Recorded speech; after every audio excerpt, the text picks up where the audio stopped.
রসগোল্লা খাবো না, তাহলে কি করব চলুন দেখি। তাহলে এখন থেকে বানাবো এই বেকড রসগোল্লা। কী রকম খেতে হয়েছে দেখি একবার।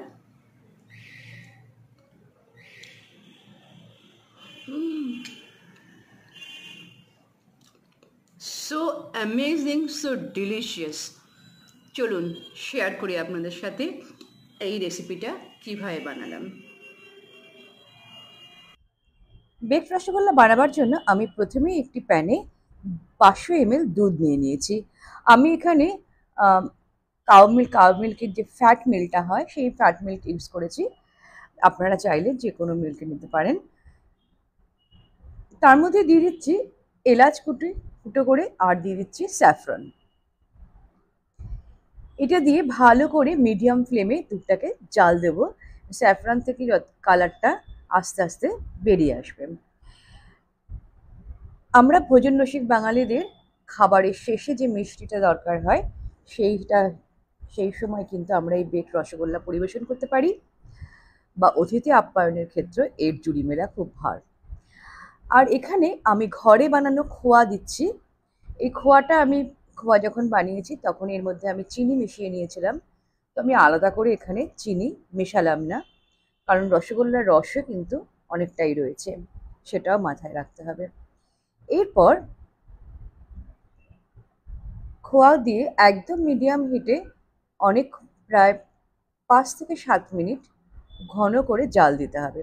দুধটা কিন্তু এখানে খুব ঘনও হবে না, আবার খুব পাতলাও হবে না। যদি খুব ঘন হয়ে যায় তাহলে কিন্তু বেকিং করতে সমস্যা হবে। এর মধ্যে দিয়ে দিচ্ছি সমস্ত ড্রাই ফ্রুটসের কুচি।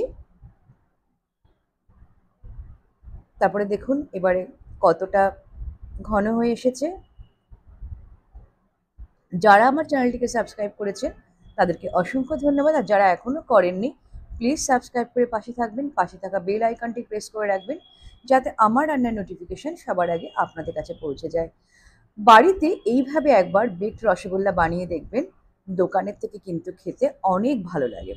এই বেকিংয়ের সময় একটা ট্রিক্স ফলো করবেন, সেটা হচ্ছে কেক টিনের মধ্যে প্রথমে কিছুটা ক্ষীর দিয়ে দিচ্ছি, আর লিকুইডটা কিন্তু ঠিক এইরকমই হবে, এর থেকে খুব ঘন হবে না আবার খুব পাতলাও হবে না।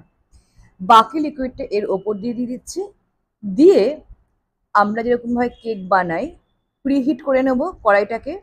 তারপরে আধ ঘন্টার জন্য এটাকে একদম লো ফ্লেমে রেখে দেবো। ঠিক 30 মিনিটস পর আবার তুলে নিয়ে বাকি অ্যালমন্ড ও পিস্তা কুচি ছড়িয়ে দেবো, দিয়ে আবারও 15 মিনিটের জন্য একদম লো হিটে রেখে দেবো। দেখুন আমার বেকড রসগোল্লা একদম রেডি হয়ে গেছে। খেতে ভীষণ ভালো হয়। আপনারা বাড়িতে একবার বানিয়ে আমাকে জানাতে ভুলবেন না ঠিক কতটা এনজয় করলেন আপনারা।